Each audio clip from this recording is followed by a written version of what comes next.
চিচিঙ্গা একটি লাভজনক সবজি। এটি রান্না করে ভাজি করে উভয়ভাবে খাওয়া হয়ে থাকে, তাই আপনিও চাইলে আপনার বাড়িতে এবং ছাদ বাগানে অথবা বাণিজ্যিকভাবে এটি আবাদ করতে পারেন। সবাইকে সালাম ও শুভেচ্ছা জানাচ্ছি কৃষি হিটের পক্ষ থেকে। আমরা আজকে আপনাদের সাথে আলাপ করবো লাভজনক সবজি চিচিঙ্গা। এটি অত্যন্ত লাভজনক এবং বাজারে সবসময় উচ্চ মূল্য থাকে। এটি আবাদ করে আপনি অর্থনৈতিকভাবে লাভবান হতে পারেন। পাশাপাশি বাড়িতে ছোট্ট একটি মাচা তৈরি করে 2-3টি গাছ লাগিয়ে সেখানে একটি মাচাতে বাউন্ডারি দিয়ে তাহলে সেখানে আবাদ করতে পারেন। এছাড়া ছাদ বাগানে এটি টবে 2-3টি গাছ লাগিয়ে সেখানে একটি মাচা তৈরি করে দিয়ে সেখানে এটি আবাদ করতে পারেন। এইভাবে আবাদ করলে আপনার পারিবারিক চিচিঙ্গা চাহিদা পূরণ অর্থাৎ সবজির চাহিদা পূরণে এটি গুরুত্বপূর্ণ ভূমিকা পালন করতে পারে এবং বাণিজ্যিকভাবে চাষ করে এটি অর্থনৈতিকভাবে লাভবান হওয়ার সম্ভাবনা রয়েছে, কারণ চিচিঙ্গা প্রচুর পরিমাণে ফলন হয়ে থাকে। এছাড়াও এটি কম বাউন্ডিতে অনেক দিন পর্যন্ত ফলন দিয়ে থাকে, তাই এটি বাজারে চাহিদাও রয়েছে। তাই এটি আবাদ করে আপনি অর্থনৈতিকভাবে লাভবান হওয়ার সম্ভাবনা রয়েছে। পাশাপাশি বেকারত্ব দূরীকরণে এটি গুরুত্বপূর্ণ ভূমিকা পালন করে থাকে। তাই আমাদের দেশে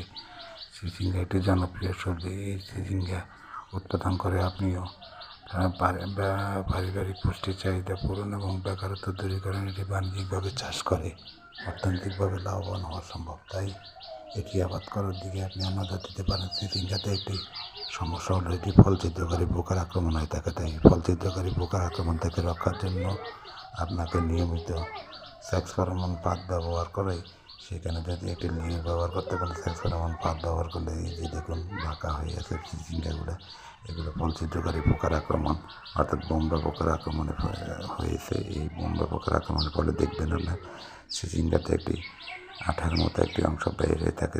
সেটি বুঝবেন যে এই চিচিঙ্গাটিতে ফল ছিদ্রকারী পোকা আক্রমণ করেছে। যদি এইগুলো দেখতে পান সেই ফলটি ছিঁড়ে ফেলে দিবেন এবং বাকি ফলগুলোকে সযত্নে রাখবেন এবং কি নিয়মিত সেক্স ফেরোমন ফাঁদ ব্যবহার করলে আপনি নিরাপদ সবজি হিসাবে এটি নিজে খেতে পারেন এবং নিরাপদ সবজি হিসাবে বাজারে বিক্রি করতে পারেন। কারণ বর্তমানে আমরা খাদ্যে স্বয়ংসম্পূর্ণতাতে কিন্তু পুষ্টি এবং নিরাপদ সবজি ও ফল এবং সবজি খাবার ক্ষেত্রে আমরা অনেকটা পিছিয়ে। তাই নিরাপদ সবজির দিকে আমাদেরকে নজর দিতে হবে, কারণ নিরাপদ সবজি ছাড়া আমাদের সুস্বাস্থ্যের অধিকারে হওয়া কোনোভাবেই সম্ভব না। কারণ বিষমুক্ত সবজি আমাদের শরীরের জন্য অনেক ক্ষতিকর। তাই এটি থেকে দূরে থাকতে হলে আমাকে নিজে উৎপাদন করতে হবে অথবা বাজারে যেসব নিরাপদ সবজি উৎপাদিত হয় সেই সব জায়গা থেকে সবজি আমদানি করে খেতে হবে। তাই সেই নিরাপদ সবজির দিকে আমাদেরকে নজর দিতে হবে। নিরাপদ সবজির জন্য আপনি নিয়মিত সেক্স ফেরোমন ফাঁদ ব্যবহার অথবা স্টিকি ট্যাপ ব্যবহার করতে পারেন। যদি আপনাদের কাছে ভিডিওটি ভালো লেগে থাকে লাইক কমেন্টস ফলো দেবেন। ধন্যবাদ।